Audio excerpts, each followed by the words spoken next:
తుఫాను తీరం దాటే వరకు ఆర్టీజీఎస్ లో కూర్చొని హడావిడి చేసిన పాలకులు ఆ తర్వాత మౌనం దాల్చారు. లక్షల ఎకరాల్లో పంట నష్టం జరిగినా రైతులకు అందించే సాయంపై ప్రభుత్వం ఇప్పటికీ స్పష్టమైన ప్రకటన చేయలేదు. పక్క రాష్ట్రంలో ప్రభుత్వం కూడా అక్కడ నష్టపోయిన రైతులకు ఎకరాకు ఎంత చొప్పున చెల్లిస్తుందో ఇప్పటికే ప్రకటన చేసింది. ఏపీలో మాత్రం ఆ పరిస్థితులు కనిపించడం లేదు. తుఫానును తీరం దాటించాం, ఇక మా పని అయిపోయింది అన్నట్టుగా పాలకుల వైఖరి ఉంది. పైగా దెబ్బతిన్న పంటలకు పరిహారం కావాలనుకుంటే ఆ తర్వాత ప్రభుత్వం మీ దగ్గర నుంచి ధాన్యం కొనుగోలు చేయదు అంటూ ఆంక్షలు కూడా పెడుతోంది రాష్ట్ర ప్రభుత్వం. ప్రైవేటు వ్యక్తులకే ధాన్యం అమ్ముకోవాల్సి ఉంటుందని చెబుతూ ఉండడంతో రైతులు ఆందోళన చెందుతూ ఉన్నారు. తుఫాను కారణంగా పూర్తిగా దెబ్బతిన్న తమ ముందు ప్రభుత్వం ఇలా నిర్దయగా ఇలాంటి కండిషన్లు పెట్టడాన్ని రైతులు జీర్ణించుకోలేకపోతున్నారు. ఈ నేపథ్యంలోనే తుఫాను వల్ల నష్టపోయిన పంటల్ని పరిశీలించేందుకు వైఎస్ జగన్మోహన్ రెడ్డి కృష్ణా జిల్లాలో పర్యటించారు. ఎప్పటిలాగే 2 రోజుల ముందు నుంచే జగన్ పర్యటనను కట్టడి చేసేందుకు పోలీసులు సర్వశక్తులు ఒడ్డారు.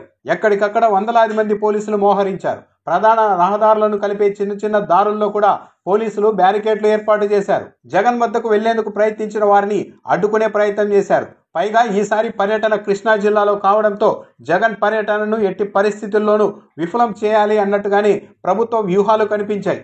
అయినప్పటికీ జగన్ పర్యటనలో వేలాది మంది పాల్గొన్నారు.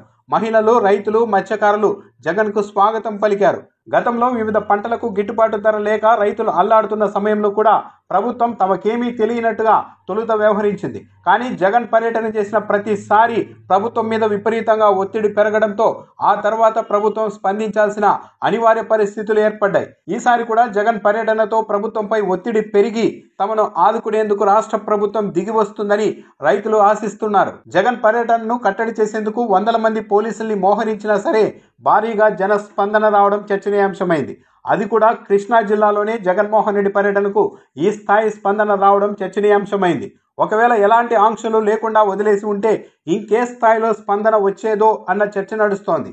జగన్ పర్యటనపై ఎలాంటి ఆంక్షలు పెట్టకపోతే అసాధారణ స్థాయిలో జనం వస్తారని గ్రహించే కనీసం ఇలా పోలీసులతో అడ్డుకుంటే జగన్ పర్యటనకు వచ్చే వారిలో కొందరినైనా నియంత్రించవచ్చన్న ఆలోచనతోనే ప్రభుత్వ పెద్దలు ఇలా ప్రతిసారి ఆంక్షలు, అడ్డంకులు సృష్టిస్తున్నారన్న అభిప్రాయం ఉంది. పలుచోట్ల వైసీపీ నేతలతో పోలీసులు వాగ్వాదానికి దిగారు.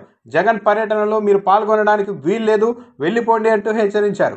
అయితే పోలీసుల ఆంక్షల్ని వైసీపీ నేతలు లెక్క చేయలేదు. మాజీ ఎమ్మెల్యే అనిల్ కుమార్ మచిలీపట్నం వైసీపీ అభ్యర్థిగా పోటీ చేసిన పేర్ని కిట్టులను పోలీసులు అడ్డుకునే ప్రయత్నం చేశారు. ఆ సమయంలో వారు పోలీసులతో వాగ్వాదానికి దిగారు.